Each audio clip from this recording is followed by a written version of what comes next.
500 చొప్పున సంవత్సరానికి 75,000 కోట్ల రూపాయలు ఆయన చేసిన అప్పులకు తప్పులకు ఈరోజు నేను పాయమాలు గడుతున్నా. అనుభవం తక్కువైనా, వయసు చిన్నదైనా, మీకు మాట ఇచ్చిన మాట నిలబెట్టుకోవాలి. ఇచ్చిన మాట నిలబెట్టుకోవడానికి అవసరమైతే మట్టిలో కలిసినా సరే మాట తప్పేది లేదు, మడమ తిప్పేది లేదు అని ఈనాడు మీకోసం రోజుకు 18 గంటలు నిరంతరం పనిచేస్తున్నాం. ఏ రోజైనా 32 నెలల్లో 3 గంటలైనా నేను సెలవు తీసుకున్న సందర్భం ఉన్నదా? మీరు ఒక్కసారి ఆలోచన చేయండి. ఇవాళ 8,11,000 కోట్ల రూపాయల అప్పు, 1,00,000 కోట్లు పెట్టి కట్టిన కాళేశ్వరం కాస్త కూలిపోయి కూలేశ్వరం అయినా, కృష్ణా గోదావరి నదుల్లో నీళ్లను తరలించి దేశంలోనే వరి ఉత్పత్తిలో మొదటి స్థానం సాధించి రైతులు పండించిన పంట ఒక్క వరి ధాన్యాన్ని కొనుక్కోవడానికే ఈ 30 నెలల్లో 90,000 కోట్ల రూపాయలు రైతులకు చెల్లించినాం. ఇది మన ప్రభుత్వం ఇందిరమ్మ పాలనలో రైతులను ఆదుకున్న మాట వాస్తవం కాదా?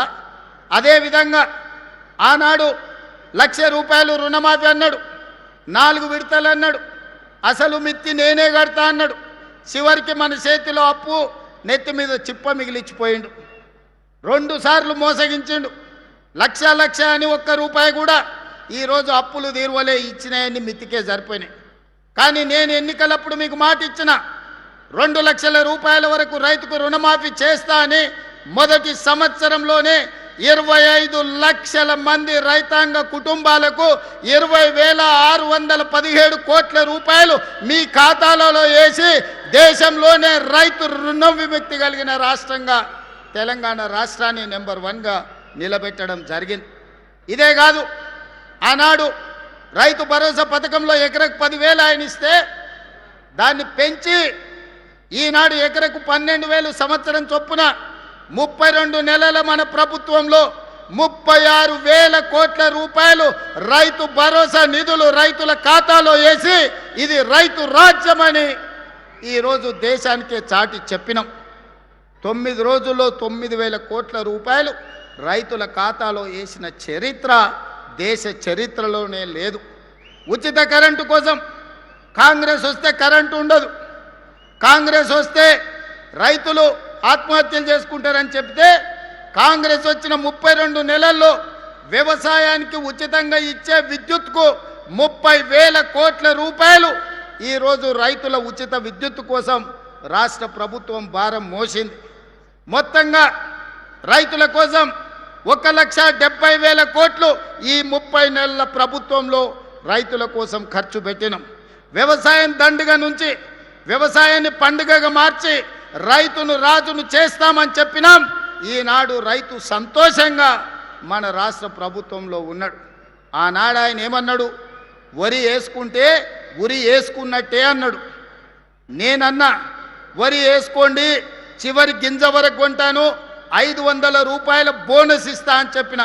ఇవాళ సన్న ఒట్లు పండించిన ప్రతి రైతుకు 500 రూపాయల బోనస్ ఇస్తున్నా. ఎకరకు 25 క్వింటాల నుంచి 30 క్వింటాలు ప్రతి పంటకు పండిస్తే 12,500 నుంచి 15,000 రూపాయలు అదనంగా ఈనాడు వరి పండించే రైతులకు బోనస్ ఇచ్చిన మాట వాస్తవం కాదా? ఇక్కడున్న రైతులకు తెలియదా అని నేను అడుగుతున్నా. వరంగల్ రైతాంగం చైతన్యమైన వాళ్ళే కదా, మీరు క్యాలిక్యులేటర్ తీసుకొని లెక్కలు చెయ్యండి. రైతులకు మనం బోనస్ ఇచ్చిన మాట వాస్తవం కాదా? అదేవిధంగా ఆనాడు మహిళలు 5 ఏళ్ళు మంత్రివర్గంలో మంత్రులు లేరు. మంత్రి అయినా, ఎంపీ అయినా, ఎమ్మెల్యే అయినా, ఏ పదవైనా కేసీఆర్ బిడ్డకు తప్ప ఇంకొక ఆడబిడ్డకి ఇచ్చిన పాపాన బోలే. కానీ మన ప్రభుత్వం వచ్చిన వెంబడే 2 ఆడబిడ్డల్ని మంత్రులను చేసినాం. అదేవిధంగా స్వయం సహాయక సంఘాలు పావులా వడ్డీ అన్నారు, 0 వడ్డీ అన్నారు. మీకు గుండు సున్న పెట్టిండి అక్క. అక్కలందరూ ఈయన సంఘంలో సభ్యులే కదా అక్క. నేను వచ్చినాక 60,000 కోట్ల రూపాయలు బ్యాంకుల లింకేజ్ ఇచ్చి మా సీతక్క మీకు 2,000 కోట్ల రూపాయలు మీ వడ్డీ కింద బ్యాంకు కట్టిందా లేదా? సీతక్క ఇక్కడనే ఉంది కదా, మీరందరు లబ్ధిదారులు, మా ఆడబిడ్డలు ఈయనే ఉన్నారు కదా, కండ్ల ముందళ్ళు ఉన్నారు కదా, ఇది నిజం కాదా అక్క? మీకు ఇందిరా భవనాలు ఇవ్వలేదా? 8,000 గ్రామాలలో మీరు మీ సంఘాలు కూర్చోవడానికి ఈ మధ్యనే భూ కేటాయింపులు, నిధుల కేటాయింపు జరగలేదా? తెలంగాణ భవన్లో రక్తదాన కార్యక్రమం పెట్టారు. కాళేశ్వరం గోదావరి నీళ్లు మాకు ఇవ్వండి, మా రక్తం తీసుకోండి అని రక్తదాన కార్యక్రమం పెట్టారు తెలంగాణ భవన్లో. నేను అనుకున్న కనీసం తిన్న కొవ్వు అరుగుతుంది హరీష్ రావుకు కేటీఆర్కు కొంత రక్తం ఇస్తే అనుకున్నా. వాళ్ళ కుటుంబంలో ఒక్కడు కూడా ఇయ్యలే. అమాయకులైన బీఆర్ఎస్ కార్యకర్తలు 100 మంది రక్తం ఇస్తే ప్రైవేట్ హాస్పిటల్లో పోయి కోట్ల రూపాయలకు ఆ రక్తం అమ్ముకున్నారు. ఆనాడు తెలంగాణ రాష్ట్రాన్ని దోపిడీకి పాల్పడుతుంది, 1000 కోట్లు కొల్లగొడుతుంది, అధికారాన్ని మీరే అనుభవిస్తుంది. చివరికి రోజు ప్రతిపక్షంలో ఉంటే మీ కార్యకర్తల రక్తాన్ని కూడా మోసం చేసి తీసుకొని ప్రైవేట్ హాస్పిటల్కి అమ్ముకొని పైసలు సంపాదించుకుంటున్నంటే మీరు మనుషుల రాక్షసుల రక్త పిపాసులా అని నేను ఈరోజు వేదిక మీద నుంచి అడుగుతున్నా. ఎందుకు ఇవ్వలేదే కేసీఆర్? ఆయనకు ఆరోగ్యం బాగాలేదనుకుందాం. హరీష్ రావు కేటీఆర్ పాదయాత్రలు చేస్తాం, గోడలు దుంకుతాం అంటుండు కదా, చుక్క రక్తం కూడా ఎందుకు ఇవ్వలేదు మన రక్తదానంలో అని అడుగుతున్నా. రాజ్యసభ తీసుకున్న సంతోష్రావు ఎందుకు ఇవ్వలేదు? మంత్రి పదవి తీసుకున్న ఎర్రబల్లి దయాకర్ రావు ఎందుకు రక్తం ఇవ్వలేదయా? ఎందుకు ఇవ్వలేదు? వినోద్ రావు ఎందుకు ఇవ్వలేదు? వాళ్ళు మాత్రం ఏమి ఇయ్యరు, సిల్లు గవ్వియ్యరు, సుక్క రక్తం పొట్టివ్వరు. తెలంగాణ ప్రజల సొమ్ము 1000 కోట్లు కొల్లగొడతారు. చివరికి కార్యకర్తల రక్తాన్ని కూడా అమ్ముకునే రక్త పిపాసులు ఈరోజు కేసీఆర్ కుటుంబం అని నేను చెప్పదలుచుకున్నా. అందుకే యువ మిత్రులారా, మీ జీవితాలు నాశనం చేసుకోకండి, మీ ప్రాణాలు త్యాగం చేసుకోకండి, మీ సమయాన్ని వృధా చేసుకోకండి. మీరు ధర్నాలను నిరసనలను పోతే పోలీసులు ఏవైనా కేసులు పెడితే మీ ఉద్యోగ ఉపాధి అవకాశాలు దెబ్బతింటాయి. ఆనాడు తెలంగాణ ఉద్యమంలో పెట్టిన కేసులు ఈనాటికి మిమ్మల్ని వేటాడుతున్నాయి. అందుకే మీ సోదరుడు మీ రేవంత్ అన్న ఇక్కడ ఉన్నంత కాలం మీ ఉద్యోగ ఉపాధి అవకాశాల కోసం 100% మీకోసం కృషి చేస్తా, మీ సమస్యల్ని పరిష్కరిస్తా అని చెప్పదలుచుకున్నా. ఒక పక్కన రైతుల కోసం, మరో పక్కన మా ఆడబిడ్డల కోసం, ఇంకొక పక్కన నిరుద్యోగ యువకులు విద్యార్థుల కోసమే ఈ రాష్ట్ర ప్రభుత్వం ఉన్నది. రైతు సంక్షేమం కోసం, రైతుల అభివృద్ధి కోసం, మహిళల అభ్యున్నతి కోసం, నిరుద్యోగ యువకుల ఉద్యోగ ఉపాధి కోసం మన ప్రభుత్వం పనిచేస్తుంది. నిండు మనసుతో మీరు ఆశీర్వదించండి. అదేవిధంగా నిన్న మన వాళ్ళు మాట్లాడి చర్చిద్దాం, సవాలు చేద్దామని శాసనసభలో. మళ్ళీ చెప్తున్న మీడియా మిత్రులారా రాసుకోండి, సెప్టెంబర్లో శాసనసభ సమావేశాలను పెడతాను. నేను ఒక పోలిక నేను మీకు చెప్పదలుచుకున్నా. ఆనాడు చంద్రశేఖరరావు గారు ముఖ్యమంత్రి అయ్యిండు. చంద్రశేఖరరావు గారు ముఖ్యమంత్రి అయితే హరీష్ రావు గారు, తారక రామారావు గారు మంత్రి అయ్యిండ్రు. నేను ముఖ్యమంత్రి అయితే మా సుయితక్క, కొండా సురేఖని మంత్రులను చేసిన నేను. ఆనాడు చంద్రశేఖరరావు ముఖ్యమంత్రి అయితే ఆయన ఎర్రబల్లి దయాకర్రావుని మంత్రిని చేసిండు. నేను ముఖ్యమంత్రి అయితే మా అడ్లూరి లక్ష్మణ్ని నేను మంత్రిని చేసిన. ఆనాడు చంద్రశేఖరరావు గారు ముఖ్యమంత్రి అయితే ఆయన బిడ్డను ఎంపీ చేసుకున్నాడు, ఓడిపోతే ఎమ్మెల్సీ చేసుకున్నాడు.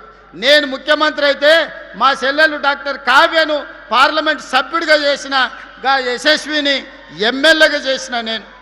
ఆనాడు చంద్రశేఖరరావు ముఖ్యమంత్రి అయితే జోగినిపల్లి సంతోష్రావు సడ్డకుని కొడుకుని రాజ్యసభ చేసుకున్నాడు.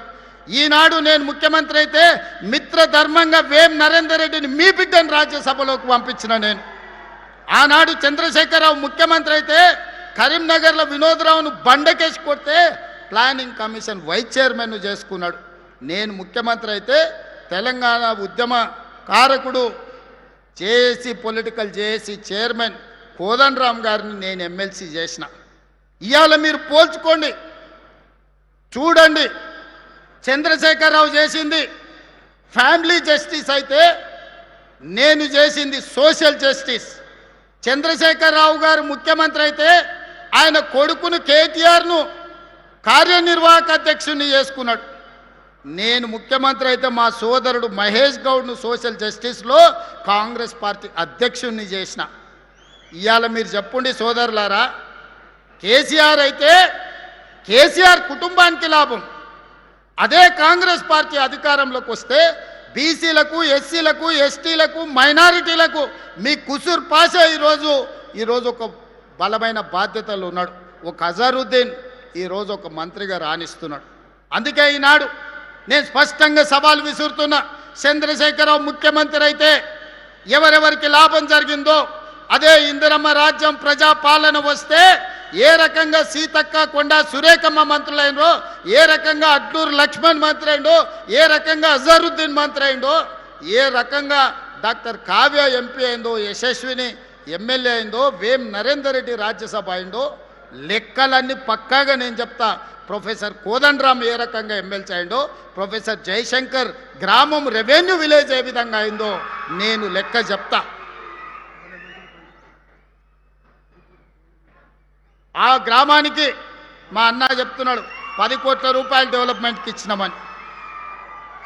ఆయన మాత్రం చింతమడకకి ఇచ్చుకున్నాడు. అవి కూడా ఇచ్చిండో కమిషన్లు కొట్టేసిండో నాకైతే తెలియదు. అందుకే ఈనాడు మిత్రులారా, ఇది ప్రజాపాలన. ఒకటొకటిగా సమస్యల్ని పరిష్కరించుకుంటున్నాం, మెల్లమెల్లగా కూడా తీసుకుంటున్నాం. ఈరోజు బోల్తా కొట్టిన బండిని పట్టాలు ఎక్కించినాం, ఇక పరిగెత్తిచ్చుడే ఉన్నది. మీ అందరి సహకారం, మీ అందరి ఆశీర్వాదం ఉండాలి. నిండు మనసుతో ఏ విధంగా అయితే పరికాలలో మొన్న ప్రకాష్ అన్నని గెలిపించినో, రాబోయే 2029లో రెట్టించిన మెజారిటీతోని ఈ ప్రాంతంలో గెలిపించండి. ఆ పక్కన దొంతి మాధవరెడ్డి గారిని, మిగతా వాళ్ళని, వేదిక మీద ఉన్నోళ్ళని, గక్కనే మన నాయన్ రాజేందర్ ఉన్నాడు, వరంగల్కి అండర్ గ్రౌండ్ డ్రైనేజ్ ఇస్తే ఏం అడగను అన్నాడు. 6,000 కోట్లతో అండర్ గ్రౌండ్ ఇచ్చిన. మళ్ళీ ఎంబడే వచ్చి ఔటర్ రింగ్ రోడ్ కావాలన్నాడు, అది కూడా ఇచ్చిన. మళ్ళీ వచ్చిన అన్నగా ఎయిర్పోర్ట్ ఇస్తామంటే గది కూడా అవుతుందని ఎయిర్పోర్ట్ కూడా నేనే ఇచ్చిన. ఇవాళ రైల్వే కోచ్ ఫ్యాక్టరీ కాజిపేటలో 10 ఏళ్ళు కేసీఆర్ దేకపోతే నేను తీసుకొచ్చి ఈరోజు పనులు ప్రారంభించిన.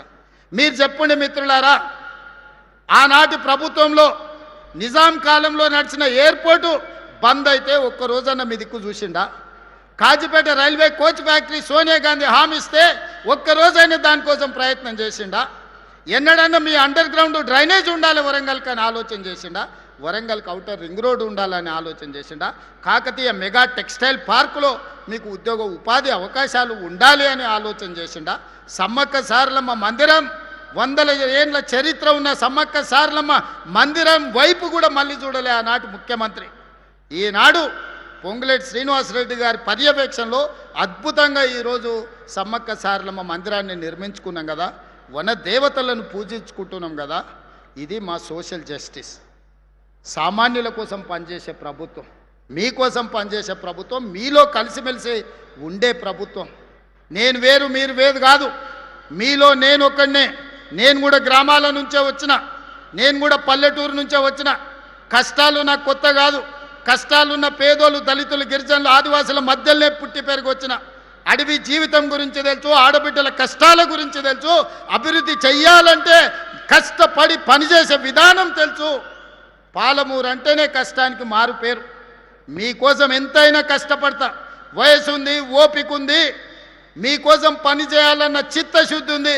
మీ ఆశీర్వాదం ఉన్నంతకాలం 1000 మంది కేసీఆర్లు వచ్చిన ఒక ఎంటిక కూడా పీకలేడని చెప్పి మీ అందరి సమక్షంలో అనుకుంటున్నారు. అబద్ధాలు చెప్తే అబద్ధాల సంఘంతో నడిపితే సోషల్ మీడియాలో పెడితే దానివల్ల ఏదో ఒరుగుద్దని, ఒరిగేది లేదు, కరిగేది లేదు, మీ ఈపులు విమానమూతం అవుతాయని తెలియజేస్తూ, శాసనసభలో తేల్చుకుందామని తెలియజేస్తూ మీ అందరి దగ్గర సెలవు తీసుకుంటున్నా.